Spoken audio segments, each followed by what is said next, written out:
$2.3 million. We also did the most advertising here. So we spent about $40,000 more on advertising.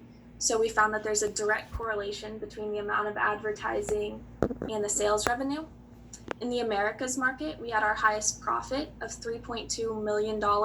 If you look to the right side of your screen on that top graph, you'll see that our gross margins were over 50% and we had a 33% profit margin. Although these numbers do differ by quite a bit, we're comfortable with that because we are a startup tech company, so we're constantly reinvesting our money, so our expenses will be a bit higher.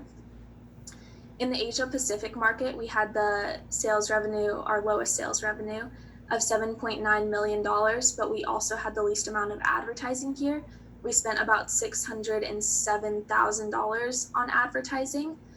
And then by quarter 8, our cost of goods sold were around $3.88 million, but we believe that this number will be driven down as we sell more units and reach economies of scale. We also, by quarter 8, were giving out rebates of around $200,000, and our regional expenses on average was about $2.29 million. You can also see at this graph at the bottom, our net profit was on an exponential trend upwards. We were really pleased with that as well. And for our market performance, our cumulative market performance, which was the market performance from quarter 5 through 8, we calculated that to be 0.13, which is basically like how well we were able to create demand. And our total market share was 8%. And we know that this number is relatively low, but we have a plan to how to expand it in the future. And for our market demand for Traveler was 3,872. And our market demand for Workhorse was 2,824. And our brands Travel Pro X and SmartBase Plus were our most demanded products. And our primary segment was the Traveler market, and we had 15% market share in that, as you can see in the graph. And our second segment was the Workhorse market with 8% market share. And these numbers stayed relatively similar throughout quarters 5 through 8. Next slide. And for our goals, our first goal was to target the Workhorse and Traveler markets. And we originally were targeting Workhorse and Cost Cutter, but we did much better in Traveler, so we switched that to our target market. And our next goal was to open all of our sales offices. We started with just Shanghai and Warsaw, and we expanded from there.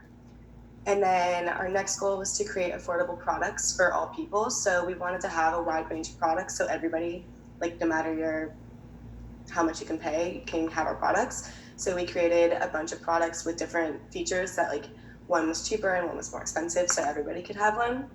And our next goal was to offer a wide range of products and prices. So we did laptops for the Traveler market and desktops for the Workhorse market. And we made 2 laptops and 3 desktops. And our next goal was to design easy-to-use high-end products, which we accomplished. And we also wanted to turn a profit before the end of quarter 8. And in quarter 4, we saw our first positive net profit. So now I'm going to get into some of the actions that our company took against the goals we set. To target the Workhorse market, we launched the SmartBase Plus and SmartBase Pro Plus. These are 2 desktop computers that fit the needs of this segment with features like an auto backup system, a high-speed computing system, ease of use, and service access anywhere. We also targeted the Traveler market with the Travel Smart Plus and Travel Pro X. These are 2 laptop computers that target this segment with features such as portability, slimness, and internet access anywhere. And we also opened sales offices in 10 cities globally. And another goal of ours was to create an affordable brand for everyone. So we launched the Work Smarter and SmartBase Pro Plus as fighter brands on opposite sides of the price scale to accommodate everyone's budgets.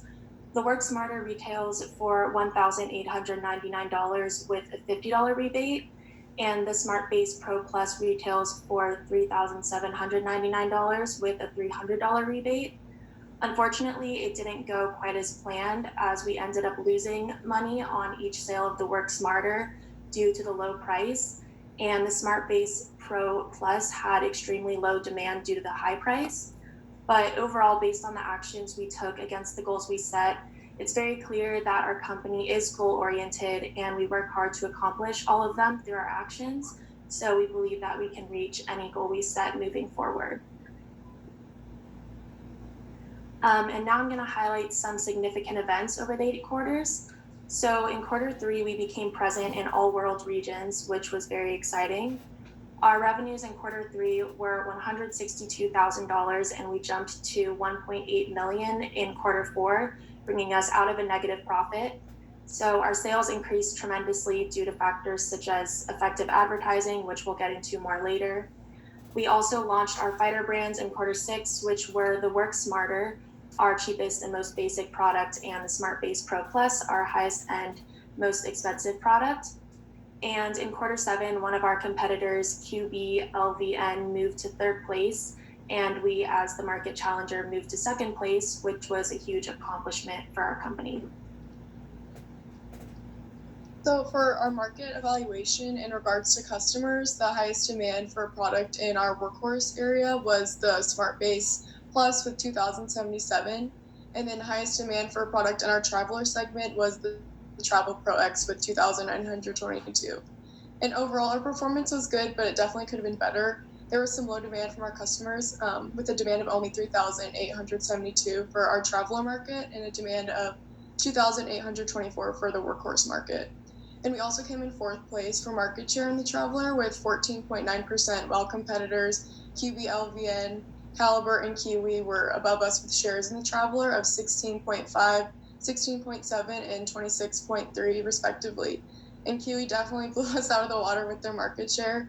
And even though it was a saturated market, we came in 4th. And as for the workhorse, nearly everyone was above us, including Caliber, Prosper X, Fair, Viva, QB LVN, and Kiwi. And we captured 8.2% of share in the workhorse, whereas top competitor Kiwi captured nearly 25% market share. And we came in 6th place for the workhorse market, which isn't very good considering we're definitely in the lower half. And then for our competition, we could have had more salespeople in both of our markets. We had 50 for both markets, whereas Fair had 88 in the workhorse. And then Kiwi had 60 salespeople in the traveler. And also, our average price for our products was $3,139, which was significantly higher than other brands like that had average prices of $2,700 and $2,500. All right, so some of the weaknesses of our company. First of all, we had a pretty small amount of ad inserts throughout all the markets. Just for a little bit of a comparison, Kiwi had 216 local and 258 regional, while we only had 79 local and 108 regional, which is not very good for us. We're not putting ourselves out there, and we think that we could have done better if we had started inserting more ads into all the markets. Additionally, we had a smaller sales force than a lot of other companies. We ranked 5th in that with 170 people. And I mean, that's the lower half of all the different companies. So we also believe that if we had more people selling our products, then we could have been doing better. Also, we have the highest average price on the market. And if you look at the table on the right, those are the top 5 most expensive computers in all the markets, and we take up 3 of them. So definitely our prices were probably discouraging some customers, and if we had some lower prices, it could have been better.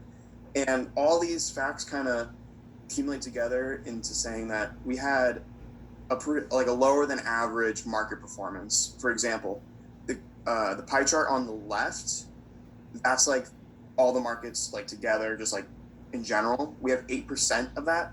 And then in our highest, in our market with the highest share, the traveler, we only have 15%. So something we wanted to improve on if we had more time would be breaking into these markets more by inserting more ads, getting more salespeople, and maybe lowering some prices. Next slide. And for our strengths, we have the highest rated financial performances. For example, there's a table on the right. It's our division profitability table. Towards the end, our cumulative net profit was $9.7 million, and it's a upward trend, which we were very excited about. Additionally, we had the highest rated marketing effectiveness. So our ads for the Cost Cutter, the Workhorse, and the Traveler are ranked among the highest in the Americas, the APAC, and the EMEA, I believe the other market is labeled.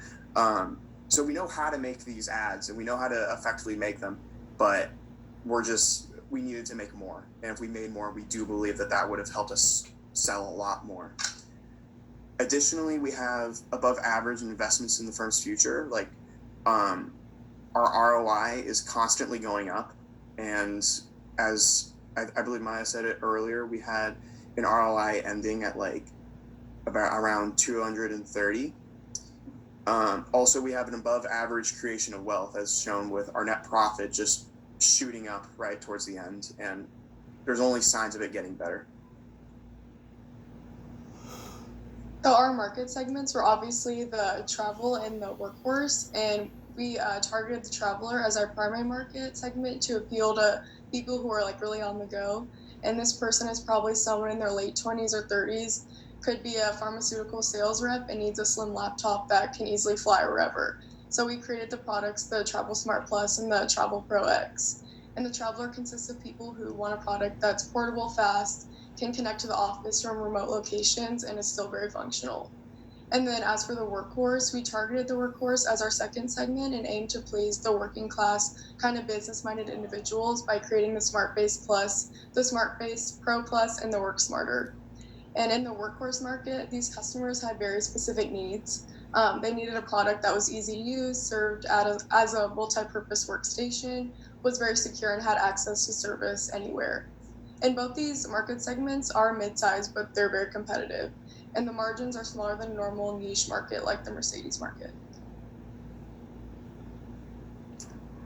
Okay, to be quite candid with you guys, our company does see some potential problems that might come up in the future, one of them being consumer confusion. So when we were naming all of our products, we did not take a linear approach. Quite honestly, we used a lot of pros and pluses, and it got quite confusing. So if management's confused, we can definitely expect our consumer to be confused. Another problem is our demand. So it was said earlier, but in the traveler segment, it was a 2.1 times the demand for market leader Kiwi's product than for ours. Similarly, in the workhorse segment, Kiwi's brand had a 1.8 times demand over our product. Another problem is the need for more advertising. So like I said earlier, there's a direct correlation between the amount of advertising done and the sales revenue. So we would like to advertise more, but this is obviously going to add more expenses to our already high investment. Another problem is our Fighter brand. So we released 2 computers on both ends of the pricing spectrum. The Smart Base Pro was on the high end and the Work Smarter was on the low end of the spectrum. And so the purpose in doing this was to stimulate demand for our Smart Base Plus, which is the computer that we wanted to sell the most of. And that did happen. That was our most desired brand. However, the Smart Base Pro was priced very high, and so the demand was very low, and the Work Smarter cost us money on each sale of it once we factored in the cost of production as well as the cost for advertising and salespeople. Another problem is that we took a standardized global marketing approach. So we did straight product and pricing extension. Initially, this seemed like a great idea because it was going to save time and money. However, we realized very quickly that some markets are willing to pay much more and some are willing to pay much less. And now it's a bit too late to change prices. If we do that, we could lose trust and credibility with our customers, which is not ideal.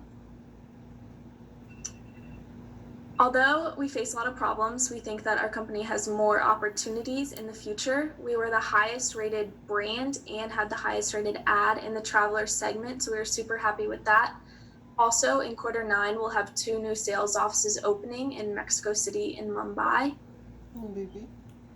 And also, we think that we could break into new markets. Our market share for Cost Cutter was 4%, but we had one of the highest rated brands in Cost Cutter with our Smart Base Plus.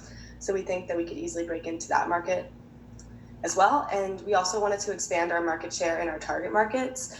So we think we could do that by adding more ads, because we did not do very much advertising, but we had the highest rated ad in Traveler, and that was our target market. So we think that if we increased the advertising for that market, we could expand our market share. And then we also wanted to increase our sales force. We had a really low sales force compared to all of our competitors, and we think that if we increase our sales force, we can increase our sales and our market share. Yeah, so just as Maya kind of said, we plan to price our products higher in cities that are a little like fancier, where people are more willing to pay those higher prices. Like she said, again, we took a more standardized global approach, which really didn't work that well. We thought consistency was a good approach when it really wasn't a good strategy. And we also plan to open more sales offices globally, like Maya said, including ones in Mexico City and Mumbai in Q9. So as you can see, our future is bright, and it would be very smart to continue investing in our company. We believe it will only go up from here. Thank you. All right, good job. Questions for this group by anybody? Really quick. You guys mentioned your ads, and that was something that we struggled on. Would you say your average amount? I mean, maybe it was 5 in your design. You know what I mean? In the little, in the ad design, I don't know, 5 to 6. Right. Yeah. So, like, how much did we have on? Yeah. Like, excluding the image, at most 4. Excluding the name and the image, it was at most 4. Yeah. So it was minimal was the best approach, because otherwise the consumer is going to get like overwhelmed with how much information is being thrown at them. And yeah, you're letting them know what's in your product and why it's so good. But the fact of the matter is that you just need a couple little buzzwords that are going to attract them. Cool. Thank you, Luke. All right, other questions?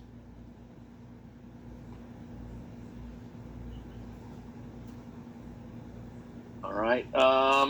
So I spent about the first half of your presentation trying to figure out how you guys came in second. you're last in market share and cost cutter and innovator. You're fourth in workhorse. You're second in traveler. I mean, you're not number one in any market, but you tied third overall in market share. So that's not bad. The company focused a lot on the future too. So our investment and then our accumulation of wealth and creation of wealth for the future were all really high scores. Yeah, I think you bounced on the head of a pin personally, because I don't think you're going to be second next quarter. Maybe you have a shot, obviously.